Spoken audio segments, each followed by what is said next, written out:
Hey guys, Cruel Blind Wave, I'm Eric. Rick. I'm Calvin. Aaron. And we are back with Obi-Wan Kenobi. Last time on. You found a lot of dead Jedi. Preserved. Yes, he did. And for like posterity. Amber-like substance. A couple, or one that I recognize, a bunch that I didn't. There's a lot of sad stories out there in the dark times. Sure.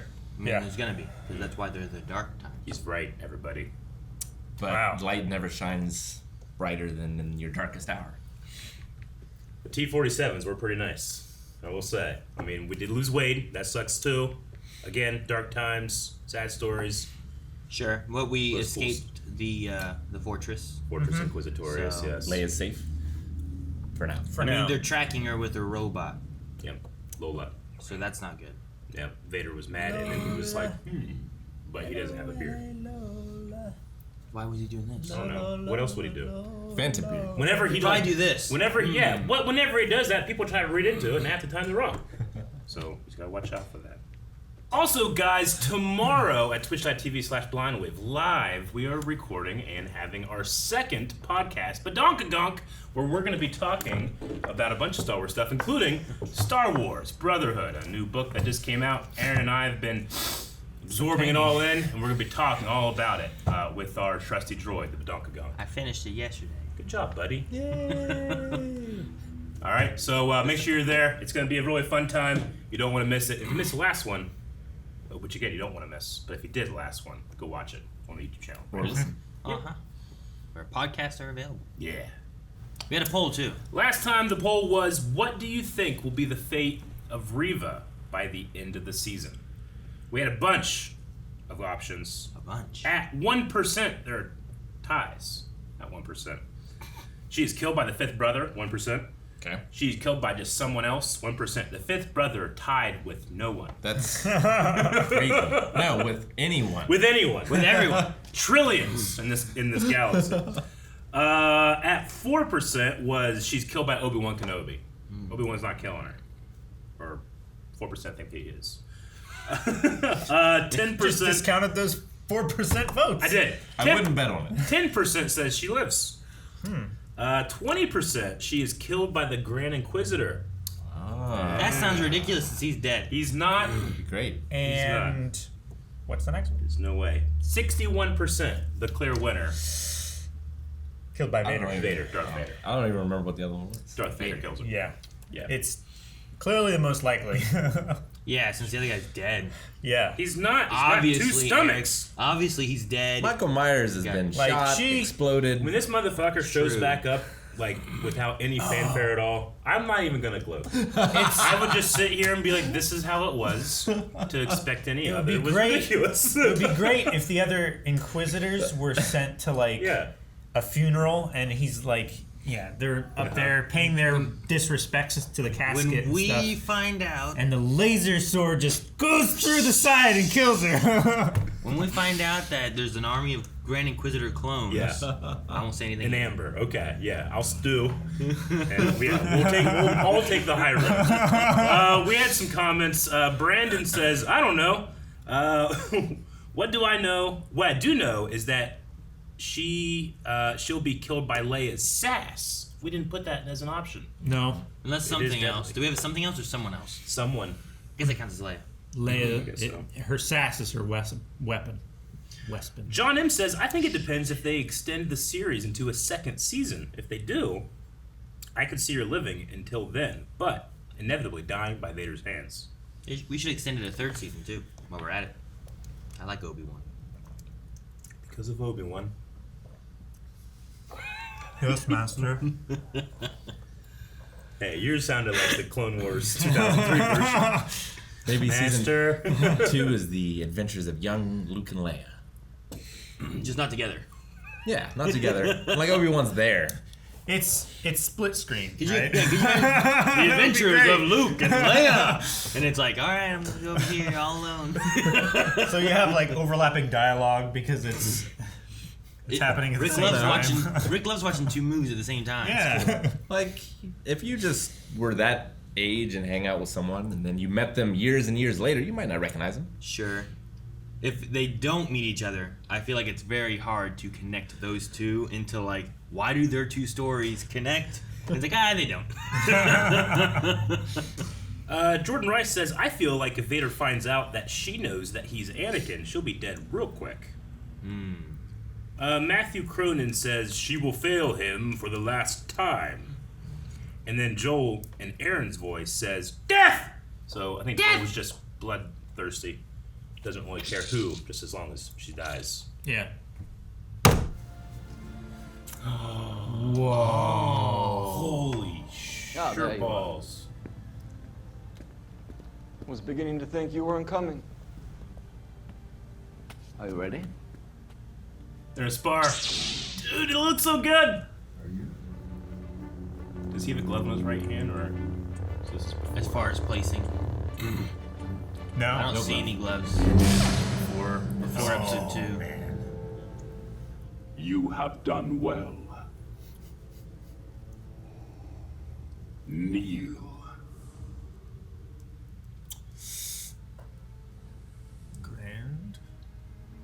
Grand Inquisitor. Oh. That transport, I need to get her back to Alderaan. Once we get all these people out of here, I'll do whatever you want. They've been waiting for months. We used a no trade route to get them out, but the window's closing. We held it to help you get the Dude, kid. all of these people are in danger. Yeah, we gotta hurry. We'll do whatever we can to help. All right, let's hurry it up. Get ready for dust off. Leave anything you don't need. If Obi-Wan has to hold off Vader for this, I can see why he has to fight then. Yeah. You know?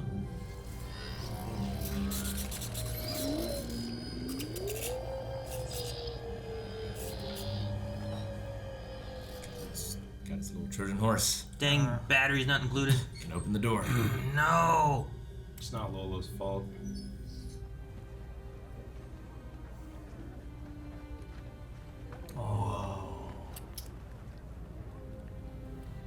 Jedi giving up their lightsabers. And robes. Leave behind what you don't need. He wants us to surrender. We surrender, he'll kill us all. He'll attack next. He hasn't the patience for siege. How do you know? Dude. Look at our two boys. Mercy doesn't defeat an enemy, Master. Which is why you're gonna lose.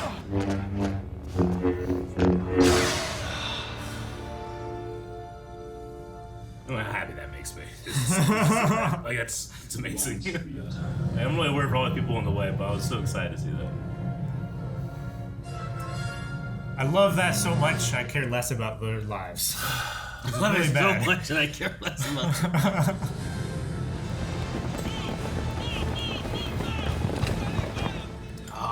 Bird troopers. a lot of troopers. There you go. What is the 501 guy? Oh, shit. That's cool.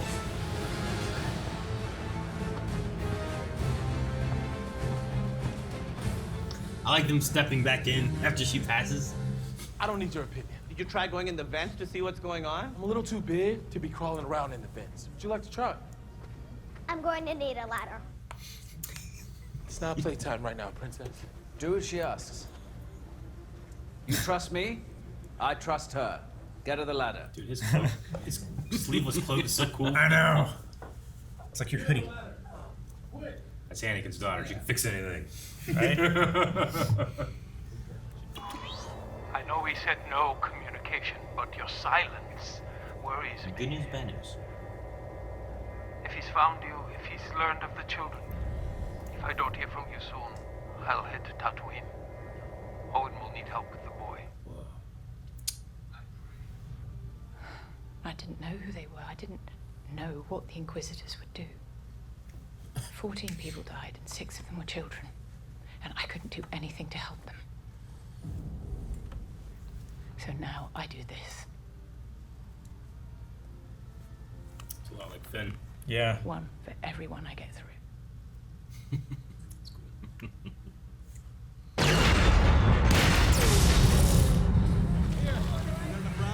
I don't know how long it's gonna hold. Bowcaster. That Wookiee is Bowcaster. Yeah. Tell the Inquisitor I want to talk. The negotiator.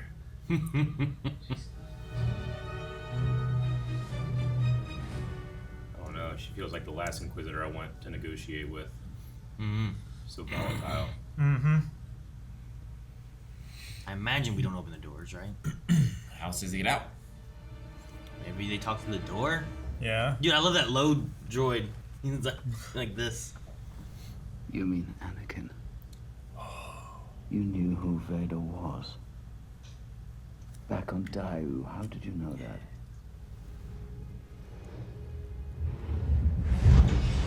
Yep. Man. Oh my god. Man. Oh my god, we're showing it. We thought he was there to help us.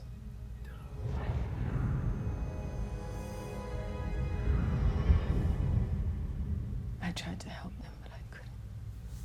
I played dead. Hid with the bodies.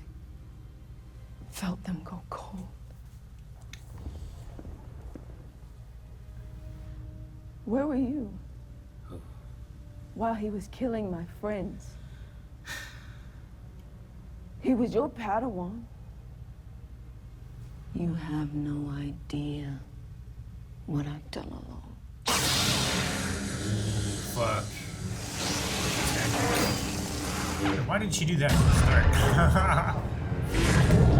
Jeesh! Aw! Dude, cool, they have shields. Yeah. Yeah. Dude, that's a powerful. Oh! Be careful. Gosh! Took that guy's knee backwards.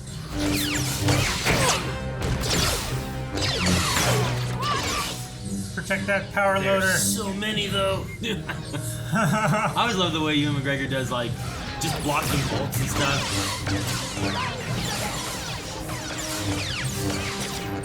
These tight corridors help to have a Jedi. Yeah. It would. I got you. Come on. Oh, Ned. No. He's gonna get shot, isn't he? It's gonna take a lot to take him down, though.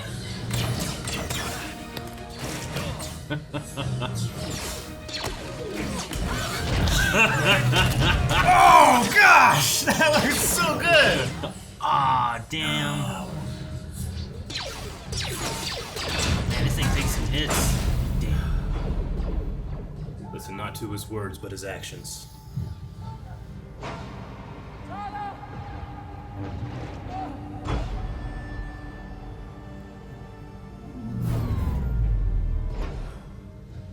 Protecting her. Mm-hmm. She has a detonator. May the Force be with you.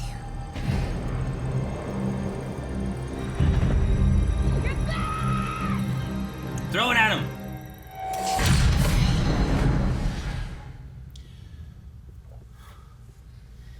Kenobi is already ours.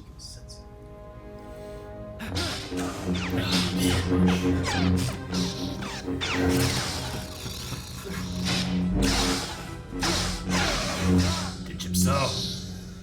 I'm going back. You can't quit. I fought for too long. You can't just throw that away. It won't make a difference. They want all of us. Vader wants me. If you surrender, she died for nothing. He'll keep coming. That's why I have to stop him. Archer, look out for her, will you? You want to tell me? Are you going to fight without a weapon? There are other ways to fight. There are alternatives to fighting. You're gonna die soon.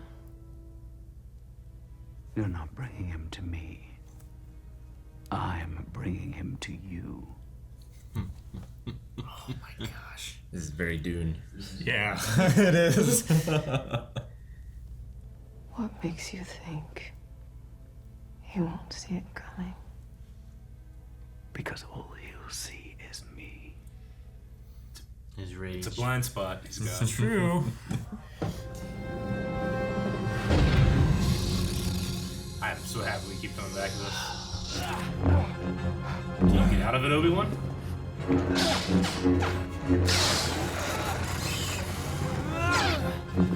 Yeah, Aiden. I love this location here. reflection is great. Oh, dude, those. Oh.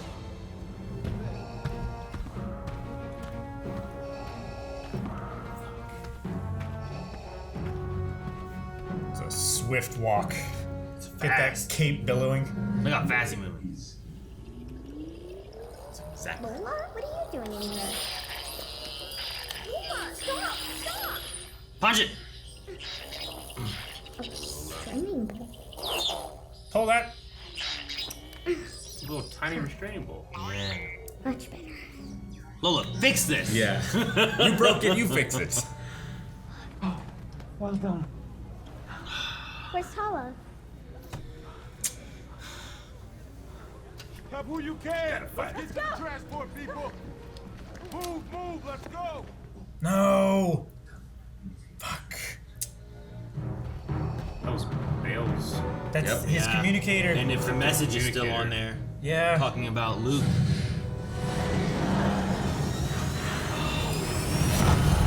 Holy shit! Oh my god! He fucking around. Oh my god. Damn! Oh my gosh! It's like, that's the Vader I fought in Force Unleashed.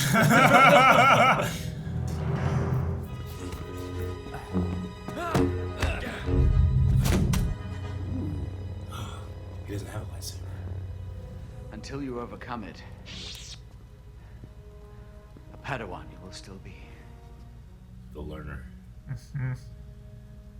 He gonna do the same move if he doesn't have a lightsaber? Maybe. I feel like you should have made your move a little earlier there, third sister. Might be a little late now.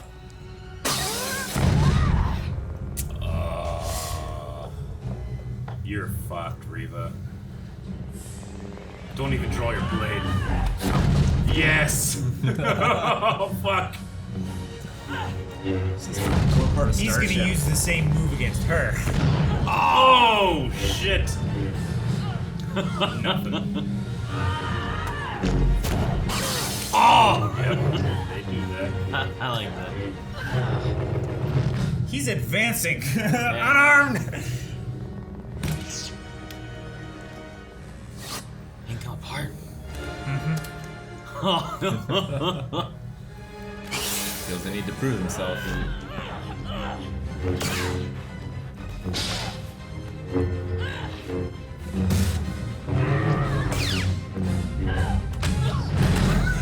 Oh, shit!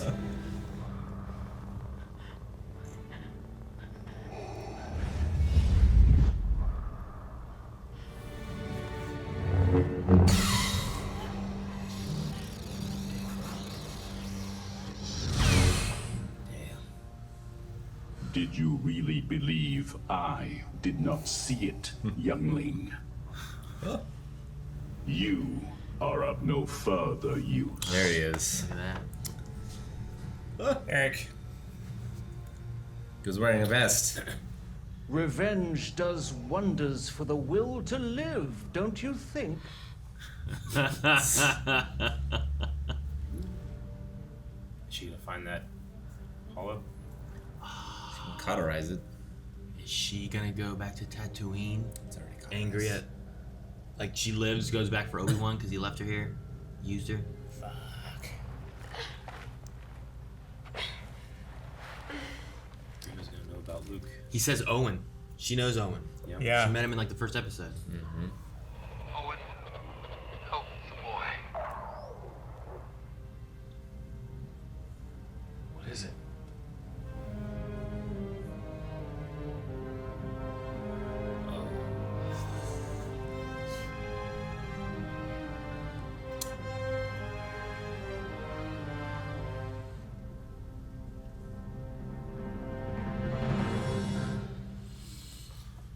Damn. Best episode of the I feel like show. a lot of stuff happened.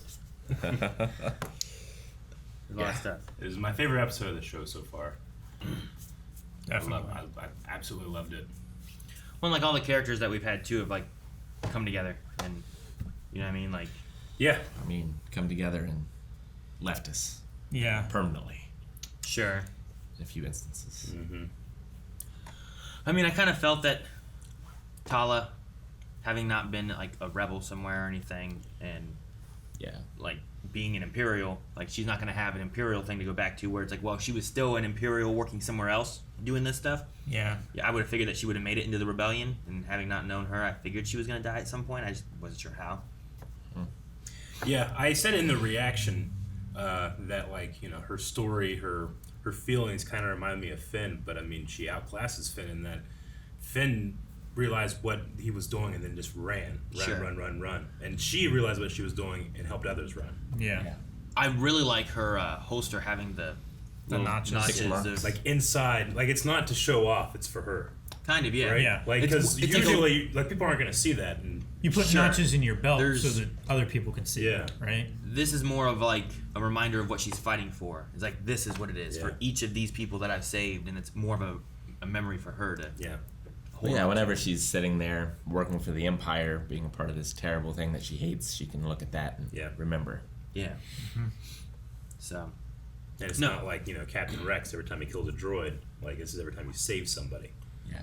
It's not about destroying what you hate. It's about saving what you love, like Rose says. You know? That's what Obi-Wan said in this when he was teaching Anakin in that great flashback. Oh, man. Obviously, they're both much older now. That was 2002. 2002 is when they both last over 20 like years ago. And I feel the exact same way I would with James Earl Jones, even when they're not doing what they're doing here, which is amazing. Like, as long as it's them, I don't care. But, like, they still look so good. Obi-Wan, I didn't notice as much. Anakin, I think because of not having the beard. I think the beard can kind of hide a lot, and you can cut it to look, you know, younger and whatnot. Anakin's, I noticed more. Sure. He was definitely a 50-year-old Padawan. Mm-hmm. It's not 50. He looked so old. Oh, come on. But, I mean, he looks younger than you. Is what I would say. But there's definitely... he has... You can see the age on his face. I don't care. Sure. I can imagine some people being like, that's a problem for me, but I don't... Like, all the benefits it brings with it, like, dwarfs that he looks older than he did in 2002. Sure. Like, I think that's the same level of problem as Obi-Wan looking like Ewan McGregor, and then 10 years later... he looks like Alec Guinness. looks like Alec Guinness. Yeah. Like, it's... It's an inconsistency, not a problem for me. Yeah, I love people being able to come back to a role and be able to inform that old performance they gave. Like, I loved his smile here, and then them like kind of like, you know, embracing each other at the end, where it's like they really cared for each other back then. And they put that way back, like before the Clone Wars. And I really love the choreography. You know, especially Anakin's like half-step crouch. He did like 2 or 3 like low stance. Love that. It was really good. Most of the Vader fight with Riva I liked as well. Like, I like him not pulling his saber at all. Me too. I think it's just a thing of like, look how strong I am. I don't need my weapon because you're not a threat to me. That goes back. The only part of the fight that I thought was weird was when they both had half of the saber. The first section was like weird, where like she was like on the ground behind and he was kind of just swinging around. But then after she that, like rolled behind him. Yeah. I need to watch it again because I wasn't. It felt weird to me. But the next part I liked, where it was just kind of like he's just taking care of what he needs to, and he takes both, and he has both sabers. And I really like all that. There's never a moment where he doesn't feel like he's in complete control. For me, it was the embodiment of. There's a passage in The Rise of Vader. It's a Legends book, but Palpatine talking to Vader, like, we don't, like, the Sith don't use lightsabers like this for necessarily practical reasons. We use them to mock the Jedi. Sure. Like, this is your lightsaber. We've grown beyond the need for that with our power, but we're going to show that we're better at it than you anyway. We're going to mock you. Like, that entire fight, he was mocking her. Even that one part where, it feels a little weird, but, like, it's like sword fighting with a toddler. You might do this and this and let them get back up, and you're mocking them in that way. And that's what it felt like to me. I think that's why Dooku was so shocked. It's like, holy shit, I'm not better. Yeah, man, and that was some power. Yeah, he caught that ship. Yeah. I love that they like They kind of got me because I'm like, oh my gosh, what's gonna happen now? They caught the ship. He brought it down. He torn it apart. And I love how he ripped the side of it off. And then you just see it empty, and then the ship on the other side go. Like, oh my gosh. We've seen like the Inquisitors in Clone Wars or Rebels do that, right? Mm-hmm. Like 2 of them together caught one. Sure. For a little bit. Ghost. But they're also like sliding with it, and they're like, I need your help. What are you doing? You know. And the ghost is smaller. Yeah. Much. Yeah. But like he just stands there, doesn't move, brings it down, and turns it off basically, like just crashes it. Tears it to ribbons. Yeah. So like just that, like we've seen that. Also, you've seen Ahsoka like catching Maul, right, and like holding it, trying to hold that back, and she does a good job too. But even then, like she's sliding with it, trying to stop it, and then has to let it go. That's a single person starfighter. Yeah. Ray and Kylo fight over the Imperial lander or First Order lander in Rise of Skywalker as well. Yeah. So that level of power shown as well there. So Rebels had some stuff with that in Vader. It's just crazy to see just grab and just not moving, not sliding, not nothing. Just I have this and I'm bringing it back has here. Pushed ships. True. That's true. Held It's back an easier, I explosion. feel like. He held back an explosion. Yeah. That's pretty good. Obi-Wan held back the ocean. So no. I like that. I felt like there was a small echo of Vader and Anakin. It's like he was wise to use you against me. That's kind of how Anakin felt in Episode 3. Like you turned her against me. Yeah. Like Obi-Wan and the Jedi, they are doing these things, without any honor or without any. Sure. I just really like that line. You would think it would be against the Jedi Code to manipulate someone into fighting someone else for you. Yeah. Like he said that, but he's also... Sorry, go ahead. I was going to say, that's what he felt like the Jedi was doing to him, right? Yeah. Like they weren't trusting him, they weren't telling him the truth. They were using him as a pawn. sword against their enemies in a way, So he's thinking that Obi-Wan's doing the same thing, and he's seeing Obi-Wan do that to Riva, which... What were you going to say? Go ahead. Well, he anticipated it, right? Like he was 2 steps ahead the whole time anyway. Yeah. I like his, you didn't think I felt it, youngling. And like, so this whole course has just been like, let's use her. Yeah. And I know what she's going to try to do. Like what the Grand Inquisitor said. I liked his line of, what was it? Like, revenge just helps the healing process. Revenge does wonders for the will to live. Will to live? Yeah, that whole Which idea is why is he really stubbornly stayed alive. I just like the idea. It's fun. I wonder if it was useful, but it has become tiresome. I mean, and that's true of all of the in all of Star Wars that we've seen these terrible wounds. Like the Darksiders tend to survive them. Like Force users, like Qui-Gon. Qui-Gon is stabbed in relatively the same area, but he's able to let go and join the Force. But Darksiders are greedy and are afraid of death, and they will do whatever they can to stay alive. Sure. Well, heck, here it felt like Riva, like she was stabbed here now, but it seemed like she was stabbed in a similar situation by Anakin the first time, and then just pretended that it killed her. Yeah. So like, dude, that was the worst. Like when she said, and especially because of recent events in the last month in America, like she hid amongst the bodies. I don't know. Grow cold. I think maybe even the show didn't intend me to feel that way, but I like instantly just felt so bad for her. Yeah. In that moment. For sure. But I mean, this is also the. Some people have in their head like, well, you could be like a gray Jedi, and sometimes use the dark side and sometimes use the light side, and not be in either camp. But the dark side just takes over everything. Riva was thinking like, well, I can be an Inquisitor, I'll survive, I'll get close to Vader, and I'll stop him. Well, yeah. But all the people that she's hurt in the process of that, like that gets away from you, and she just sacrifices people to get what she wants. There's no gray, there's the dark there. Like you have clean water and you have dirty water. Yeah. And as soon as you put any of the dirty water in the clean water, it's no longer clean. Yeah. Sure. I think the closest you get is like Ahsoka or something. But even with that, like you don't see her using dark side stuff. No. She's just kind of like not following the Jedi, but she still is like following. If anything, she's what the Jedi should be. Sure. Is what she's supposed to be doing. She's doing. Balanced, right? She saw what the Jedi were doing. The reason she left is because like the Jedi were going to throw me under the bus. And then like made this thing up like, that's my trial. You can be a Jedi Knight now. She's like, what? No, it's not. You're just. It's political. She saw all the corruption that was actually there's real corruption there, and she just kind of stepped away from it, and then never got to go back into, because everything fell apart. Sure. And it's like, well, what do I do now? What would a Jedi do that wasn't corrupt? Is I think what she does, but she can't call herself a Jedi. No, and it's like I am no Jedi. Mm-hmm. So, like Qui-Gon's just a different Jedi, but I feel like he's closer to the side of like Ahsoka in a way too. I agree. That they're both kind of on a similar page. I feel like of Jedi, whereas like what you see with the other Jedi, like they have their strict this and this, which I feel like sometimes is too far, and that's why they fall. Qui-Gon would literally just call out the Jedi for their bullshit. Sure. And that's why like they offered him a seat on the council, and he said no. Yeah. So I'm interested too to see like High Republic. Like I haven't read or dove into much of that, but getting into High Republic stuff of like, did the Jedi always feel like they do in the prequels, or was there more of a tipping point, or did they lead that way? You know, to what their ideals and everything were. So. Well, I mean, in the Clone Wars, we saw them change, right? Sure, yeah. Like it's brought up a lot in that show. You know, they go from being peacekeepers to being generals leading an army. And Yoda, like he openly questions it.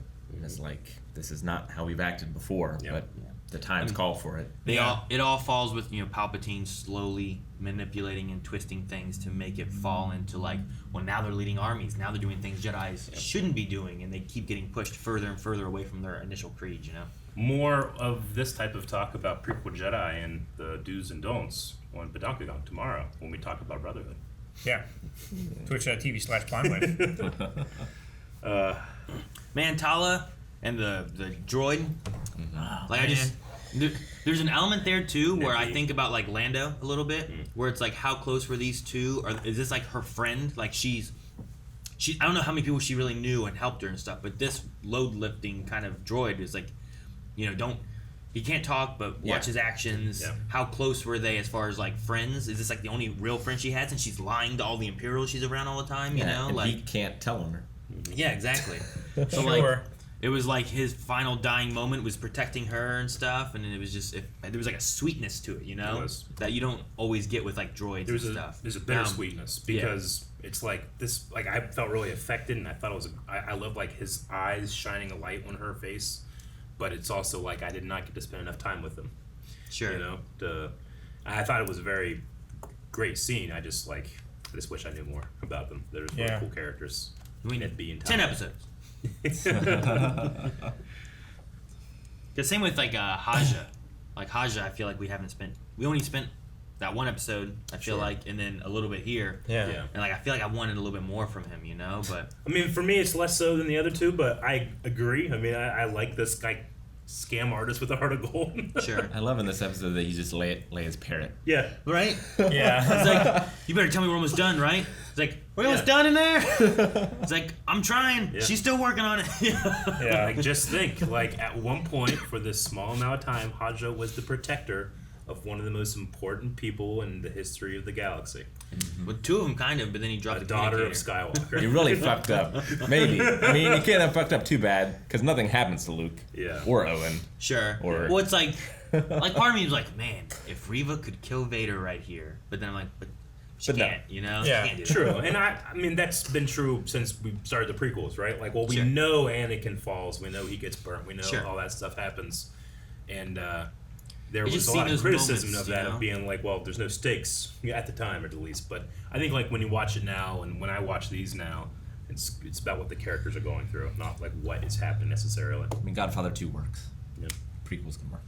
Sure. It's about the fall of a character, which is very interesting, and it's fun to see like the Vader Anakin like pairing, the in duality this one here. Yeah, because you're seeing like as they keep going, like what's happening in the present and then what's being reflected in their fight in the past just works so well between like Vader, Obi-Wan is lost, you know, and then you have him trapped there in the corner, and he gets out, and then like the talk of like, you know, until your desire to prove yourself. Yeah. Like, you will be a Padawan, you know? And like, if this is the moment, if this is where we are as far as like when I last left you, you know, I was the learner. Yeah. Like, it's reflecting that he is still, at this point, a Padawan, because he's so blinded by like, I must succeed. And he's stewing on that line for another, what is it, 15 years? Yeah, right? Like, until Luke and them are a little older. Yeah, it's like, the next time I see him, I'm going to say this, and it's going to be great. Yeah. Exactly. Like, that's what I say. So that's what I should have said. So I just really like the way they did that, because like the fight was fun. I like their fight too, but it paired well with the present, and it also reflects well with the original trilogy time that we see them again as well. So I kind of dug all that as far as like just storytelling. And it feeds in like the prequels, where like when I watch the prequels now, I'm not watching it being like, oh man, maybe Anakin will die. Sure. I'm watching it more being like, man, this man's falling, and there's so many points I see where he could exit, but he's being brainwashed by Palpatine and falling to the dark side, and being tricked and manipulated and everything. And that's the thing, because he never gets over that need to prove himself. He just falls in love. And then all of his thought is about Padme and keeping her safe and the small amount of time they get together, and that kind of thing. But he loses focus on his need to be like, they keep calling me the chosen one. Qui-Gon died for me. I was a slave. I need to prove that I need to be here. So I need to be the best at everything. Yeah. But then it becomes, I need to be with that woman. Yeah. I need to be the best with her. Yeah, and I need to protect her. He's able to like humble himself accidentally in a way once he becomes a Jedi Knight. Sure. Yeah. And I feel like that also kind of reflects well with Return of the Jedi, when it's like caring and love for his son, possibly reflecting on Padme there in that moment too, of seeing what's happening and being like, I fell to the dark side, the Emperor got me, and I don't want to lose someone else, and like getting rid of the Emperor, like it's like love kind of put him on this path a little bit too, but also I feel like it saves him in the end too. It does. It's that feeling he's been running from. He realizes in Return of the Jedi, I can run towards it. Yeah. It's like, I can be for Luke what Obi-Wan should have been for me. A father. Stop. I also liked the line of "there are other ways to fight." Not exactly what the line is from A New Hope, but similar. It's just, it just helps to keep the connection of like, this is Obi-Wan. These are learnings he has, and sometimes you have to teach the same thing to multiple people. Yeah. It's like that just happens. So. His advice to Han, it's like, you can't win, but there are all alternatives to fighting. I've almost put that in my list of top Obi-Wan moments we had on Last Donkey Kong. Donkey Kong podcast. Twitch.tv/blindwave. Tomorrow. Check it out. I really loved, small thing, but Bail Organa's message. And it sucks that that's going to put Luke in danger. But I love that Bail, in his grief, like, I haven't heard from you, my daughter could be gone. Yeah. But he has, just like Obi-Wan, he's one of the most, he's a guard for one of the most important people in the galaxy. I will go to Tatooine and help with the boy. Like, he immediately takes on responsibility rather than grief. Well, he brought him in to save Leia. Yeah. If Obi-Wan and Leia both are gone, then he takes the position of Obi-Wan to protect the boy. Yeah. I really do like that, too, because there's only like 3 people that know anything, and they're trying to protect all of it, Yeah. So. I love Bail. I do too. Someone pointed out. You know what? Jimmy Smith's, like, seeing him, I know. I'm not like, it's too old. Yeah. I just see that man, I'm like, Jimmy's here, Yeah, it's good. So, it's universal acceptance. He's aged very well. But someone pointed out, I don't remember who, so I can't give credit, but that when Bail was talking to Leia in this show about, being a real Organa, like, he's not a real Organa either. Like, he is taking that name from his royal wife. Yeah, he married in. He married in, so he's, like, Leia is just as much as an Organa as he is. Like, that's a really cool idea. I didn't know the Inquisitor blades would split like that. Yeah. Because, like, I was trying to figure out where We've never seen that before, have we? Like, the little curved guard piece that also opens splits too. I was like, I'm trying to see how I think it's like a 70-30 split. Because the one that... It looks so small, The one that she had, it only came over, like, this far. Yeah. But I think the one that he had, apart. like, came over... Well, actually, it would be like that. It also felt... After he did that, I was like, man, was it that wide? Because like it felt like 2 sabers. I guess short sabers, but still 2 sabers. And I was like, man, it feels wider than what I thought it would be. It could be sleeved. Like one saber hilt could fit partially inside of the other and lock. But yeah, it was just interesting. I've never seen that before. If anything, it kind of reminds me of what Darth Maul ends up with using with that kind of like... On his staff? On his staff. Honestly, maybe that's kind of... Because it's definitely not the same. Yeah. Well, I mean, he gets the Inquisitors when they find him there on Malachor, right? Like, they call him, like, the Shadow. Yeah. Like, he's the one that's been killing us or something like that. I don't know. So, no, it's just interesting. Palpatine. It's interesting to see, but, like, her hilt there, it doesn't feel... It feels like you'd have enough room for that, but it feels longer now. It does. But it also, maybe I don't pulled it. I also don't know where the guard went. Like it was just missing kind of thing. So I was very curious on that. It's also complete at the end of the episode, isn't it? Yeah, I think so. Yeah. We should just put that together, I guess. But sure. Yeah, I mean, there's so many things that I loved that happened in here that kind of like quelled some problems people were having. Like, how does Riva know about Anakin and Vader? That doesn't make any sense. It's lore breaking. But like, people were like, well, we guessed at episode 1. We guessed at episode 1. I love that there's a lot of just like theories in here. Like the Grand Inquisitor, it's like he's not dead. You know? I never really thought like but I love like being the he's dead. Look at these flying sabers. I love them so much. You're like my orthodontist when he's like, "Is that enough?" And I'm like, "Yeah," and he just twists my braces a little bit more. Yeah. Is it tight? Yeah. But I love that that's been set. Like those two things were settled pretty like nonchalantly. Yeah. Hopefully people will watch too and they're like, Aaron, you idiot, why? I'm like, well, people were thinking this. I don't know why. Yeah. Like, obviously he can't be dead. Yeah. He has to be here. All right, we're going to jump into some Q&As. Rick, you got to take off? I do. But we'll be right back. Right now. All right, Christian Yancey is going to be the first Q&A. With the way the episode ended, will Riva seek revenge on Obi-Wan by going after Owen, Beru, and Luke back on Tatooine? Now she knows of Luke's importance to Obi-Wan. Yeah. I mean, she doesn't know too much specifically. She has all the information. She has enough with what we saw in like the first episode, and she even talked to Owen. He said his name was Owen Lars or whatnot, you know? So there's definitely some things where those ties are there that when she started to like crawl around, I'm like, oh no, she's going to find it. She's going to go to Tatooine, which helps to protect, you know, Anakin from knowing it, right? Yeah. Like it doesn't break that lore or nothing. But when Obi-Wan gets back, now he has to protect someone again, and that may be why we don't see Riva again. So I don't know. Maybe Obi-Wan doesn't make it back in time, and that's the nerve-wracking thing. He's stuck on a ship with no hyperspace. Yeah, that's true too. So maybe Bale gets there though, because he said that if I don't hear from you, I'm gonna go to Tatooine and help Owen. And maybe. I mean, there's some things there that could happen, but I don't know. But I think the main thing, I think that they will have that confrontation, but I think that Obi-Wan might, and he did kind of here. He's appealing to her humanity and her want, you know, her revenge for people and then saving people. That can be really close. That can be a really thin margin. Sure. So I don't know what's exactly going to happen. I do kind of want her to, like, I'm not looking for redemption, but I'm looking for like a window. Sure. I think will be really cool for her character. So you're thinking she might not die, or you're thinking she might die in a less vengeful feeling? I don't know exactly.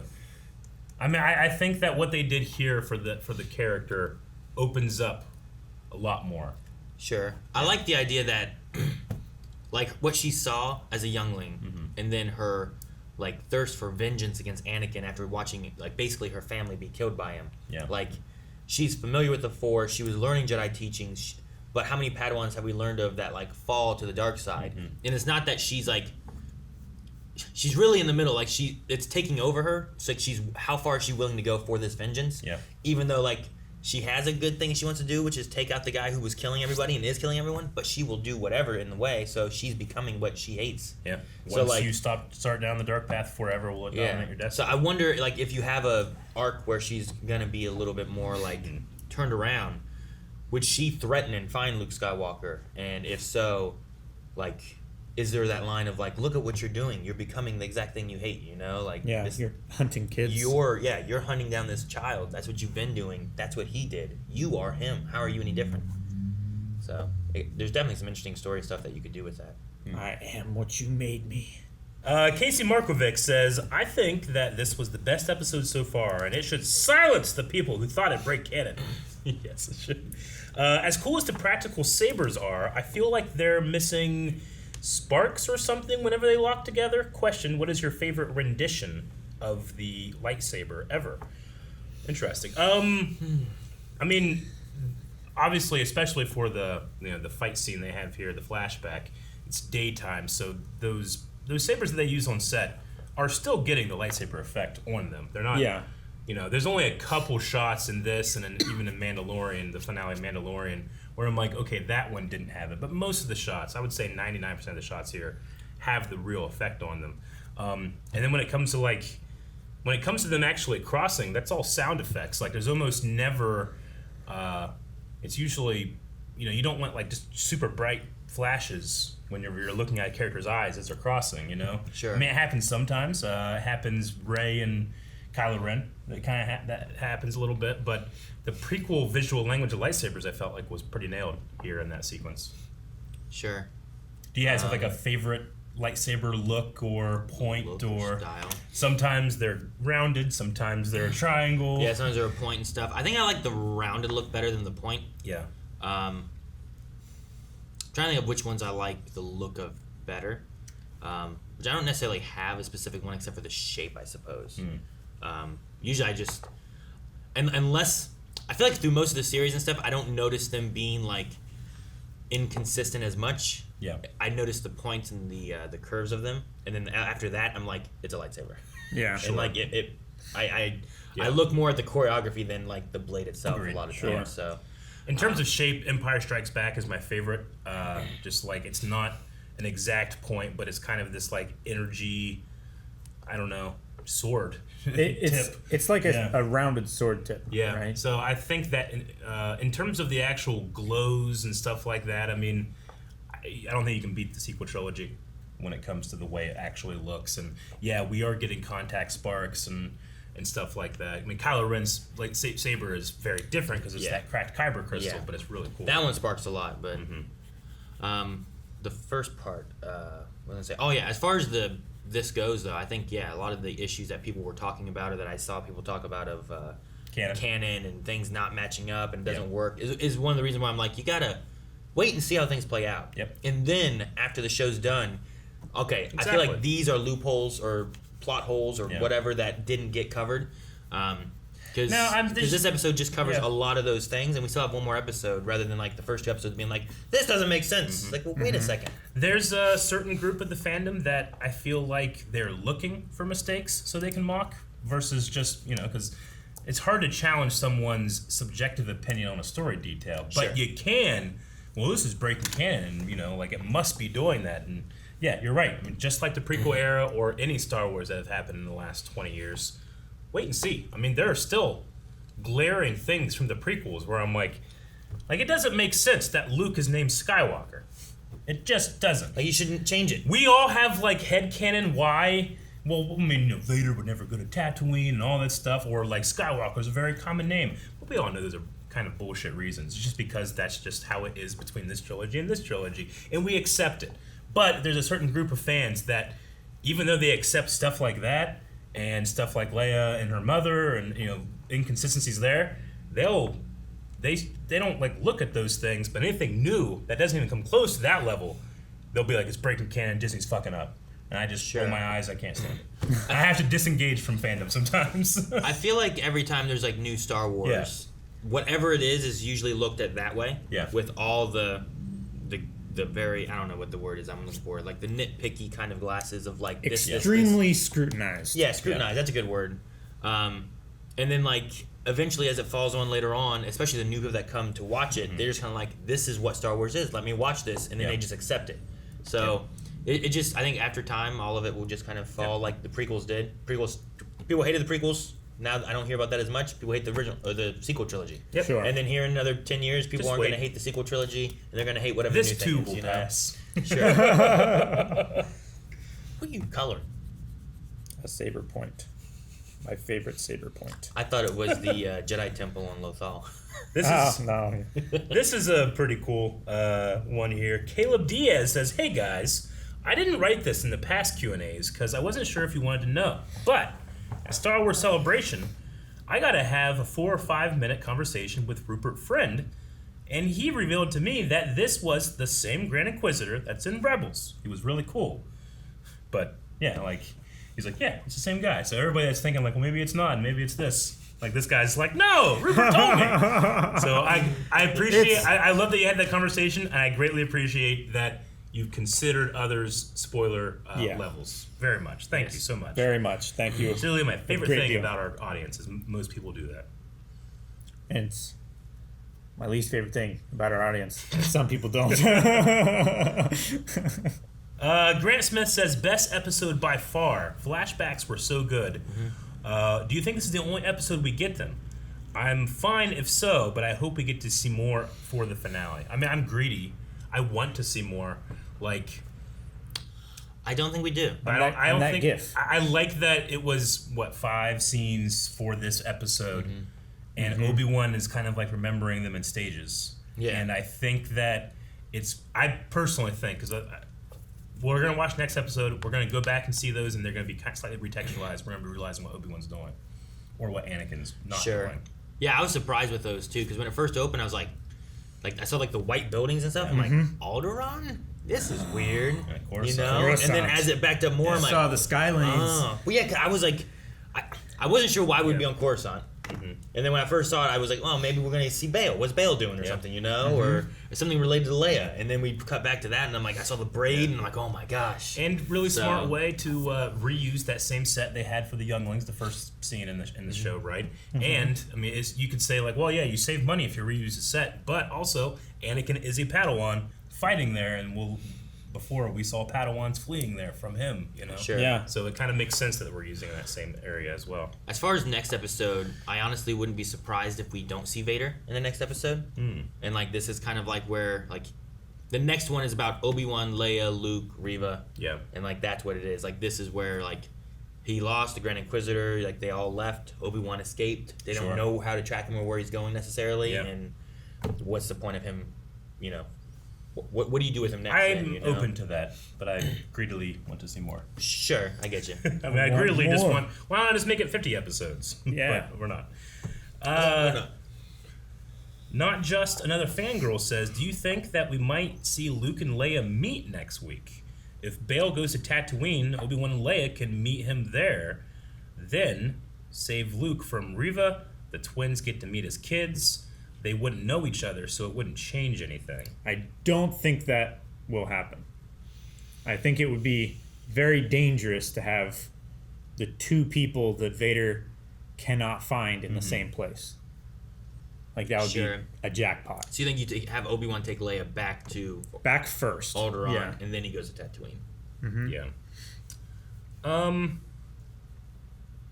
trying to I have to just watch it first and think about it, but hypothetically, I would probably say they don't meet.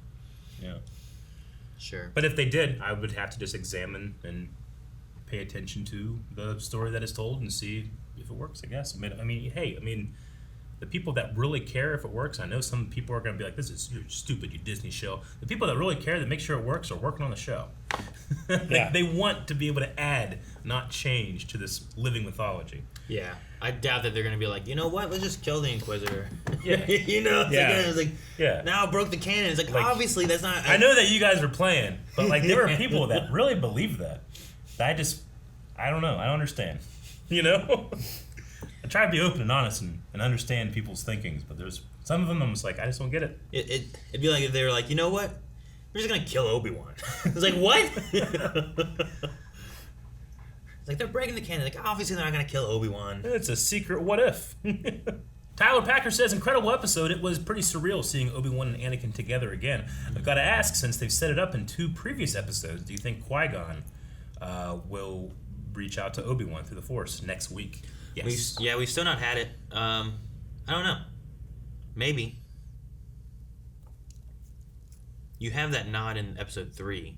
Not of this, but Star Wars episode 3 of the movie. Sure. Yeah. I mean, I'm not writing the show, but if I had to take a stab at it, it would be that Obi-Wan and Vader do meet each other again.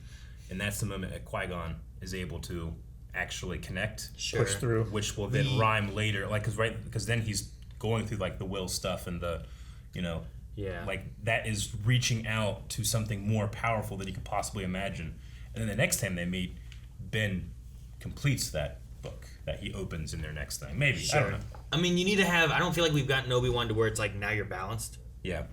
Like, I still feel like he's a little off balance. He's using more force and stuff and maybe finding more meaning than what he had before. Yeah.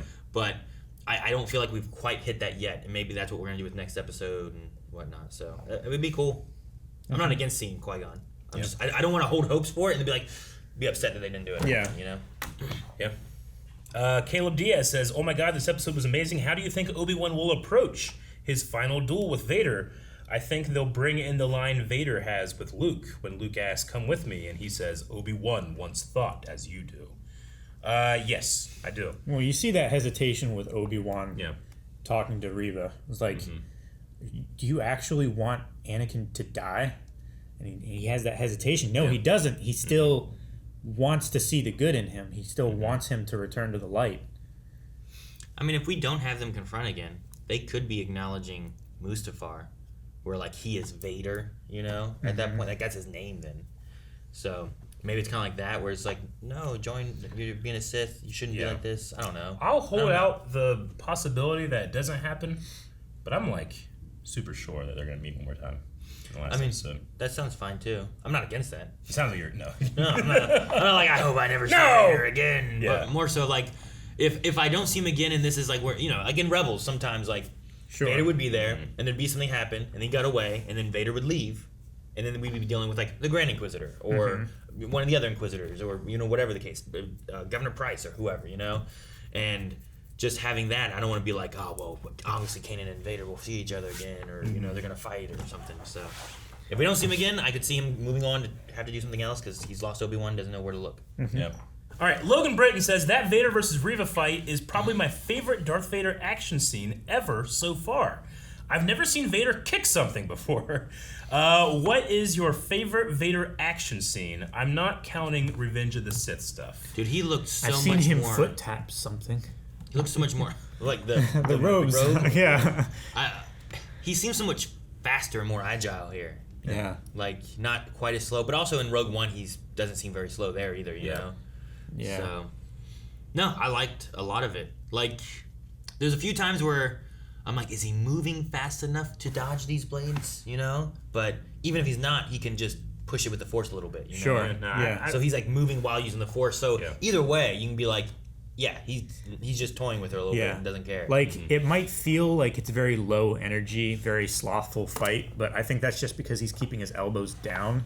Yeah. Because he's so relaxed because he can just push, like nudge. I really like a toddler. I really liked that moment where he did two things with his hand there like that. It absolutely works for me. And we'll get further into this tomorrow in Badalkagonk, but I like the idea that he is more machine than man, and as fast and as capable and instinctual as Anakin was, the machine isn't.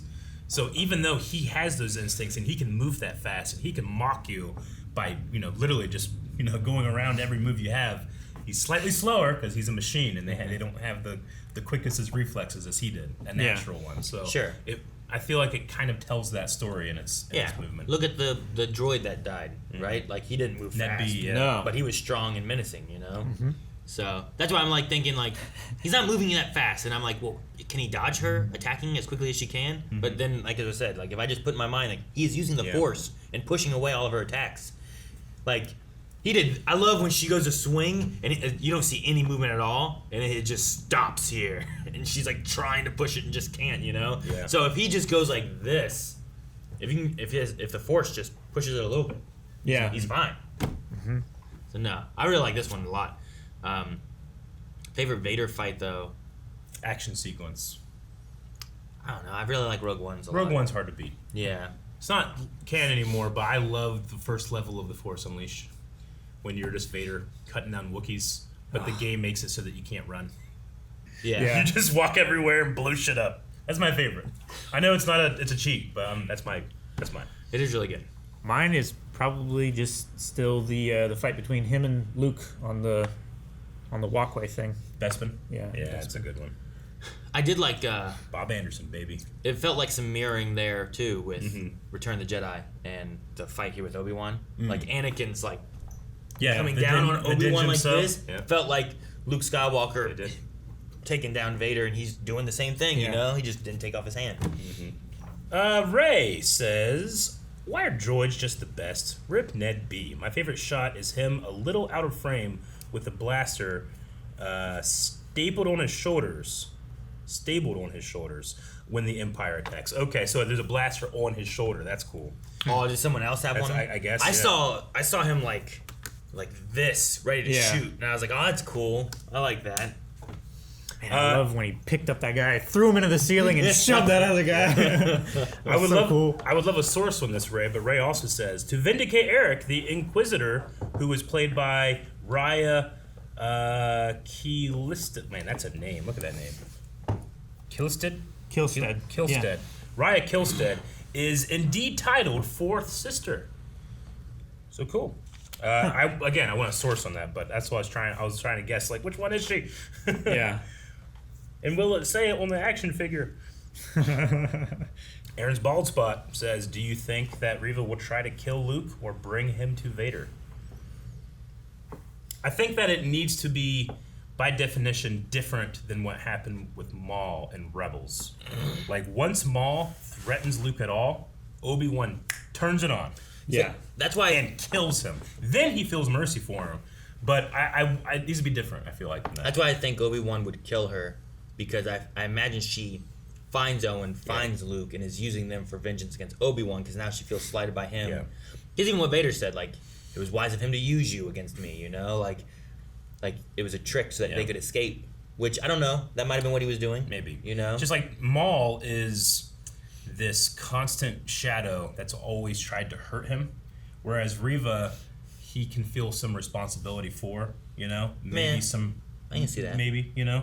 Sure. So I feel like that's probably the difference. Yeah. But there's a whole different kaleidoscope of things that could happen from that. Yeah. Like Darth Maul goes to Tatooine looking for Obi-Wan. She's going to be going there knowing about Luke and Owen. But she's also, I mean, just like Kylo, whenever Kylo kills Han Solo, he thinks this is going to make me stronger or more certain.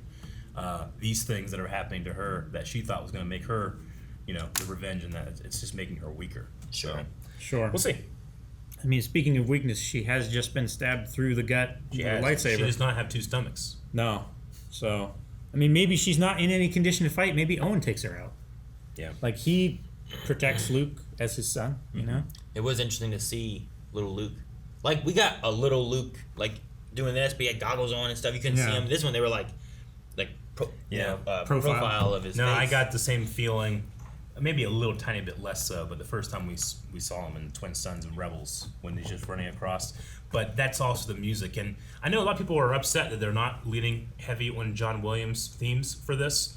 I think it's kind of cool in that sometimes that's cheating, you know? Sure. Like sometimes it's nostalgia. Sometimes it's perfect, but sometimes it can feel like a crutch. Mm-hmm. There were times in I love John Williams to death, but there were times in Rise of Skywalker where I felt themes were being picked not for the greatest of reasons, but to be more of a crutch. So I kind of like that we're letting the composer here just do what they want to do without referencing something like the Imperial March, because one, I mean, the Imperial March doesn't even appear in Episode 4. We are so far away from the Imperial March. It doesn't appear until Empire Strikes Back. Who composed this? Because didn't John Williams do like an Obi-Wan theme? He just helped write one theme, but he didn't actually work on any of the stuff here. Okay. So, yeah, just that opening theme that you guys keep saying about Spider-Man, that's his work. So you all of you that have said it every time, you're mocking that man. So you plagiarized? No, not at all. Is that what you're saying? No, you need to listen to more music. Is what I'm saying. Instead of the same Spider-Man theme over and over? No, it's the same thing like stories. Like, there's only a couple different versions of stories you can tell. It's the same thing with music. There's only, like, there's certain scales, there's certain feelings that you can try to get, and sometimes that matches other things, but it's not a big deal.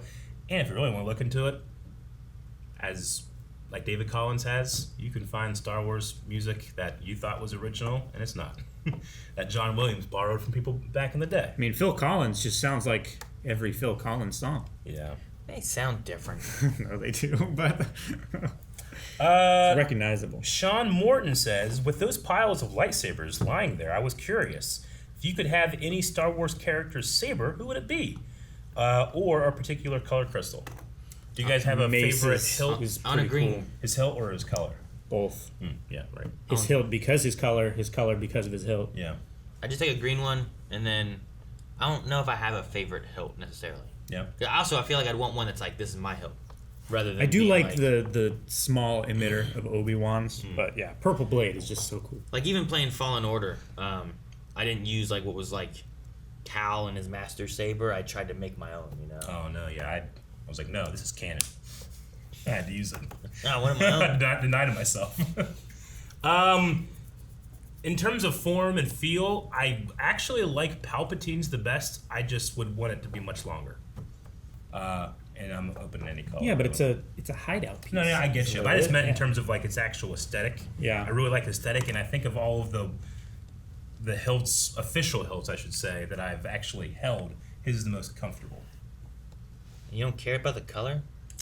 I mean, if it's Pick like color. Jedi, Black. I don't know. Red. Not really. Pick red. No. It should be a black saber. Black saber? Yeah. No, it shouldn't. Blue?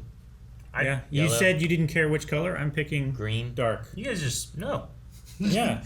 No, I'm open to all of them, and you're trying to force me into a box. Yeah, pick a color. What color did you pick in Fallen Order? Why'd you pick that one? I just used You had to pick one. jar. You had to pick one. I just Jar used to master. pulse? Yeah, I just used blue. The same one. Okay, so you picked blue. Yeah, it's consistent for the character. I used the It has same nothing to do with the hilt. character. I used the same pick whatever you hilt. want. I put a different finish on it, and I used a purple Yep. because it looked great. No, I honored my master. I don't know what you guys did. Eric would pick blue. I honored You my just- master by living on, Right? protecting the children of the Force. Not trying to find the submit button for Vader. Jeez. Hey, it was surrender button. It would be wise for you to surrender. And Cal's going, yeah, maybe. And I'm going, where's the surrender button? Jared Joshua says, how'd you guys feel with the look and sound of Anakin in the flashbacks? Doesn't look like they did much, if any, de-aging on him. I think that he looked and sounded great. Really happy that we got so much Vader / Anakin / Hayden in this episode. Can't wait for the finale. Agreed. I liked it. I don't care that they didn't do a bunch of work to his face and stuff. Like, that's Hayden's face. Yeah. I mean, I fully believe now that we have they have the ability to just make it look like exactly like episode 2 if they wanted to. Sure. But that might be, I think you got to play with that a bit. Like, it might be distracting. If you had the actual actor there, like, I was watching Hayden's performance, I wasn't looking for the cracks. I wasn't looking at the magic trick. Yeah. Like, the Luke Skywalker in Book of Boba Fett is a magic trick, but also there's no Hayden can play that character. Mark Hamill can't play that Luke. You know? So it worked for me. Mm-hmm. And I'm just open to different solutions to the same problem as well in the same story. I would appreciate the effect more than I could ignore it and appreciate the performance. I also am just a firm believer in loving the Star Wars you get. So, some people call that bias, but that's just how I like to enjoy the living mythology. But if it was the episode 2, de-age stuff, I would have loved it as well. I don't really have a preference, but I just like that. I like what we got, and I enjoyed watching a pure, uninterrupted performance of Anakin Skywalker by Hayden Christensen. Yeah, I love that we got Hayden Christensen back. Yep. Like around episode 2-ish, Yeah. And he sounded great, I thought. Like, his voice is a little more Matt Lanner now. A little bit, yeah. Ahsoka, But here he sounded pretty good. His very first line. Yeah. Just beginning to think you weren't coming. Like, I just really like the way he says that, because I feel like there is a little bit of a bridge between look at that, it's just between Matt Lanter, but also Hayden there. Like, Hayden's like, you weren't coming. Yeah. Like, it just sounded like Hayden from the Yeah, prequels. it's just I a love lot it. of you can call it wish fulfillment or fan service or what have you, but if I was able to just get Eric, what kind of Star Wars do you want to make? Go. And I might be like, how awesome it'd be to do the Young Adventures of Anakin with Obi-Wan before episode 2, and we got a whole scene of it, Yeah. All this is just volume. Get to see the nest of Gundarks, That'd be good. You fell into that nightmare, Master, and I had to rescue you. Kyle Braun says, man, this series has been terrific. I've been very pleasantly surprised. But if I had I told you so dance for being right about Riva's motivation, I'd be doing it right now. Do you think that we see her ally with Protect Ben in the final ep? It feels like we're heading there. I think we're going to see her threaten Luke Skywalker. I don't know what Obi-Wan would do because of that. Tell her. I think she will see the error of her ways and maybe just cloister herself somewhere. I know the secret. I have to stay away from Vader now. I think Obi-Wan will have to kill her. I think it's one of those things, I don't think he can trust her. I think her vengeance has clouded her mind and stuff, and her knowing that, and if she's really after Vader, then that secret's not safe because she could tell Vader to try to put him in a trap. Yeah, you're right. I agree. I feel like that's my default go-to, but I don't know if they're gonna do it. I don't know. We'll see. I don't know either. No, you know. Yeah, I already watched it. Jordan asks, do you think Vader knew that Riva was a surviving youngling the entire time, or that she was just out for revenge the entire time? I think he's known that she was a youngling for a long time. Because if he didn't bring it up here, what made him realize it, really? Like, I don't think she said anything about the situation. I think that he, on purpose, called her youngling. Specifically. Yeah. It's to pinpoint, like, I knew who you were this whole time. Yeah. I knew you were alive in that pile of bodies. And then the Grand rage Inquisitor would comes drive out, you. you know, and it's like, I knew he was alive too. Like, you haven't done anything. This has all been a ploy for you. Is there a part of you that wanted, like, the fifth brother to also be there? And you know how, like, Calvin, you know, like, when you have siblings and your siblings get in trouble? Oh, yeah. And they're like... You're just in the back, like, fuck yeah. Just imagine the fifth brother being like, I told you so, third sister. Yes. I miss him.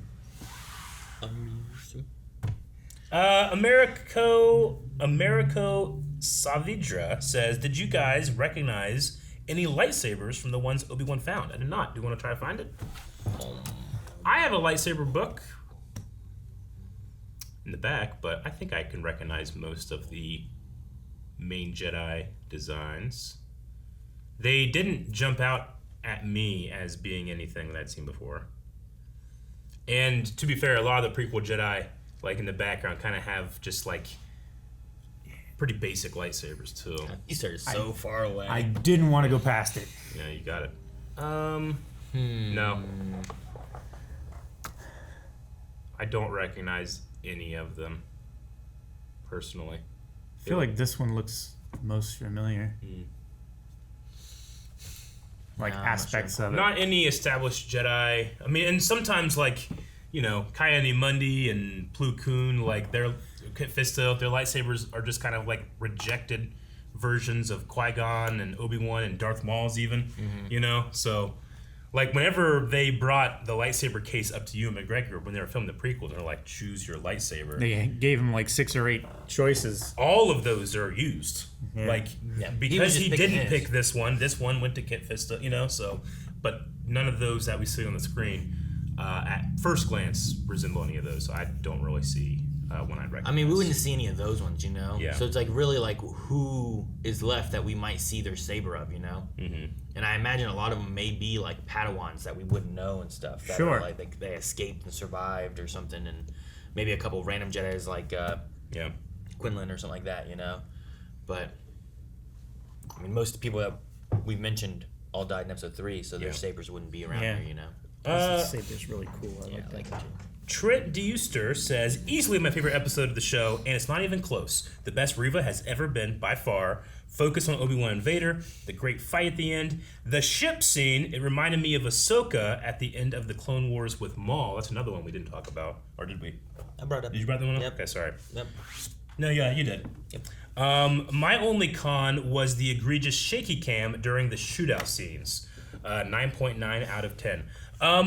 I mean, I definitely noticed them. And Deborah Chow kind of does that whenever she wants you to feel like you yourself are involved in the action and can't focus, right? Like, that's the point of a shaky cam. I felt like I was in that tunnel. Yeah, I did too. I mean, it might have been, there's 3 or 4 shots where it was like, it's a little too shaky. But, you know. Nothing there bothered me. Yeah. There was one moment that bothered me where I think it was just on Riva, who was just standing there, and it was moving a lot. And I was like, this is a weird moment where it's moving too much, I feel like, when it's not. Like, usually in the action sequences, I understand what they're going for, and it's really trying to put you in there. It's when it's calm and it's moving a lot where I'm like, I don't get what it's doing right here, you know? Yeah, there's just a moment where it was more so like right here on her, and it was like just kind of back and forth a bit, and I was like, Yeah. that part takes me. There was really notice. It was really only when the path defenders are like going back further into the complex was I felt like that's very shaky right there, but intentional. It's not like they're like, oh fuck, the cameraman wasn't staying still, you know.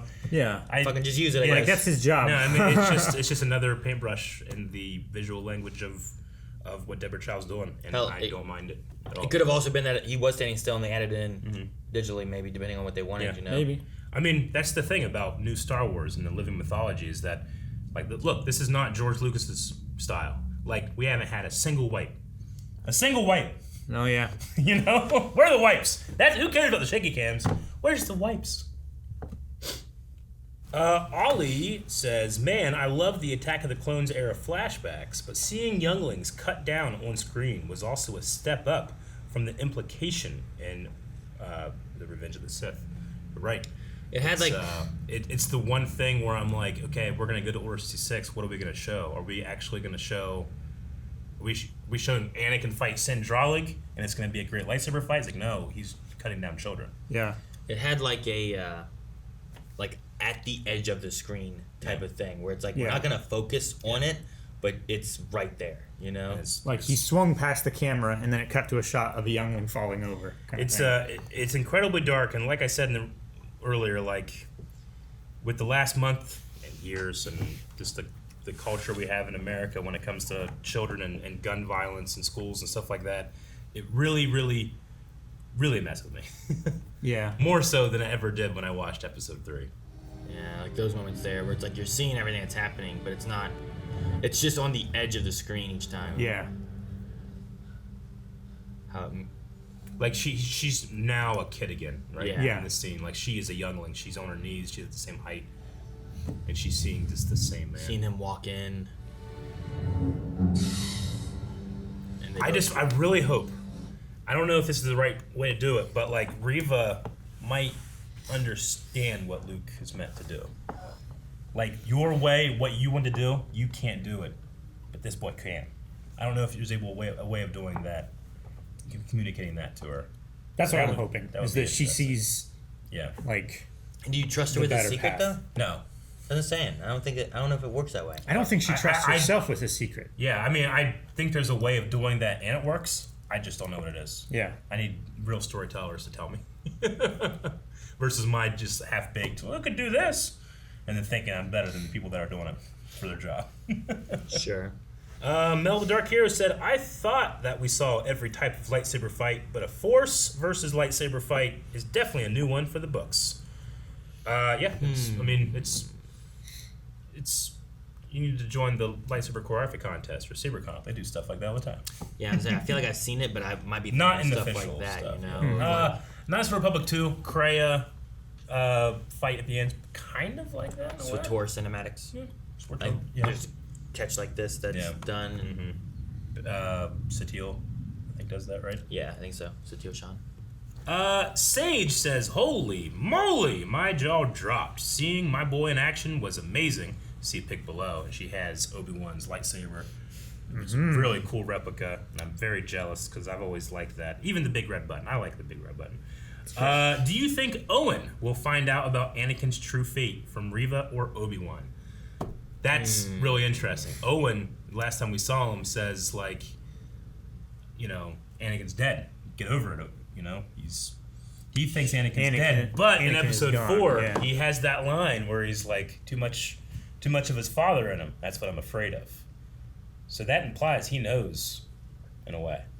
I mean, I think he doesn't have to, though. I think he might be saying it like Obi-Wan says it in A New Hope. Yeah.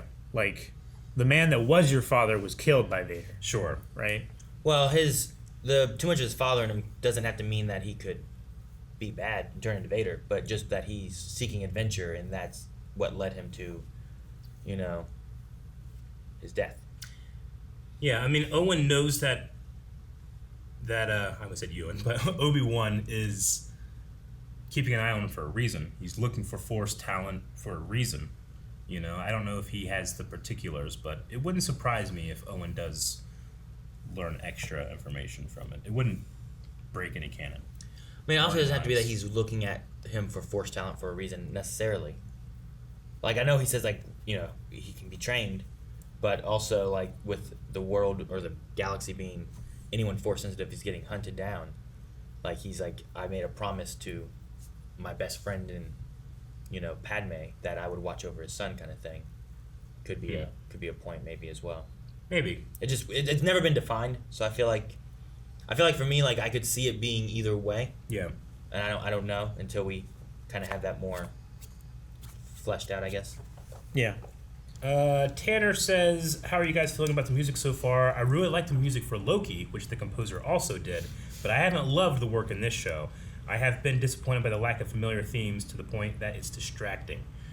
Certainly don't agree with it being distracting, but I can 100% understand that because the composer is like in the same language as Star Wars, but not using those themes, that can be kind of noticeable. You know, what was done for The Mandalorian is that Ludwig, is that his name?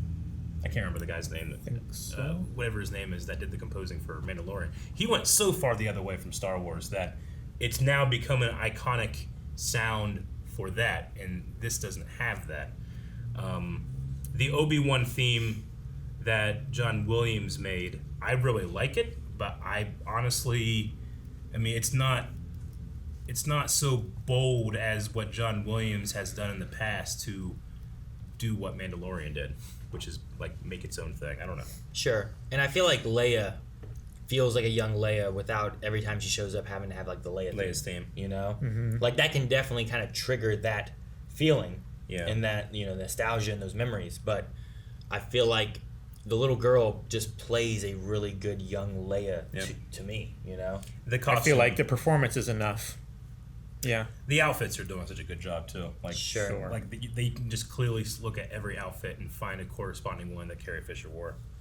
For our Black Sails friends, my 5-head says the flashbacks reminded me of the Black Sails penultimate episode that flashed back to Flint and Silver sparring. That alone made the episode 10 out of 10. I agree. Black Sails is so good. If you haven't seen Black Sails, go watch it.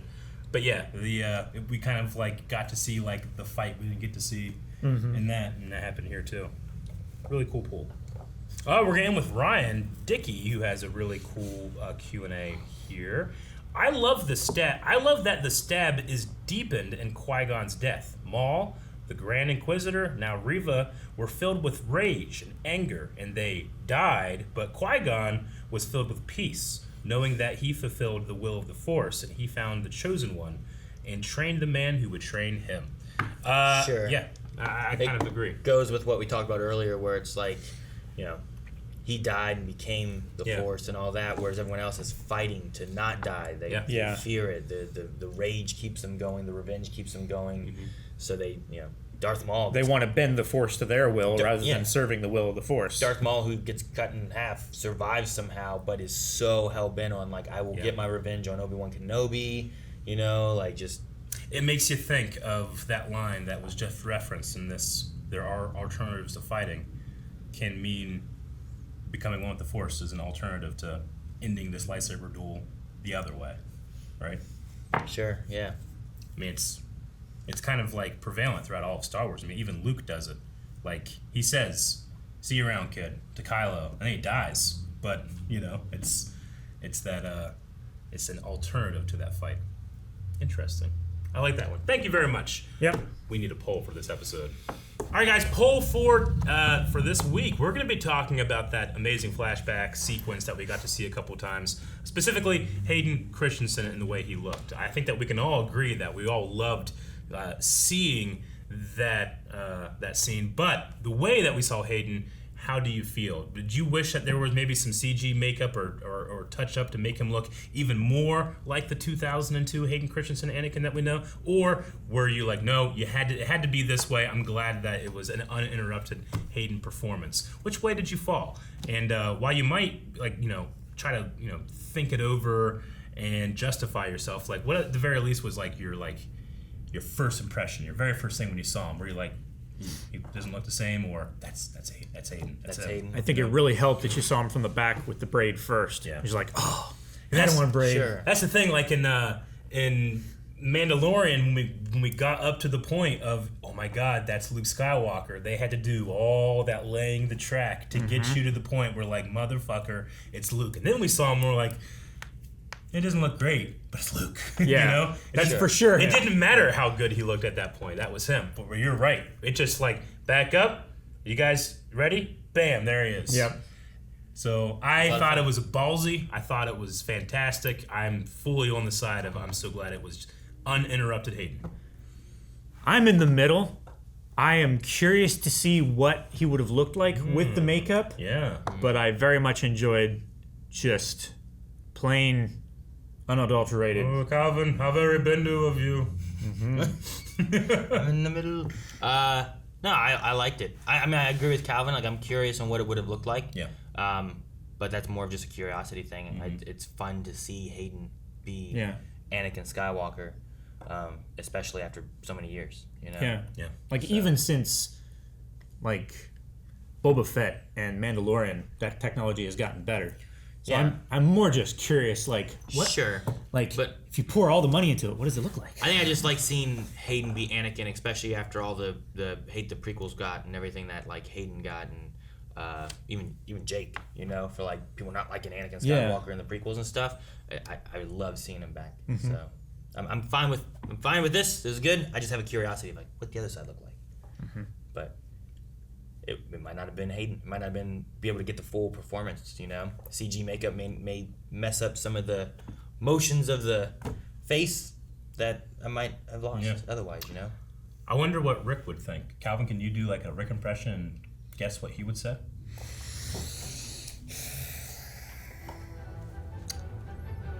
I hate him. Pretty good. Guys, thank you very much for checking out this week's Obi-Wan Kenobi. Damn, we only have one more next week. Make sure you subscribe. And I don't know if we said it enough. Tomorrow, Badonka Gonk, baby. June 16th. Episode 2. Oh man, that was such a seamless wipe.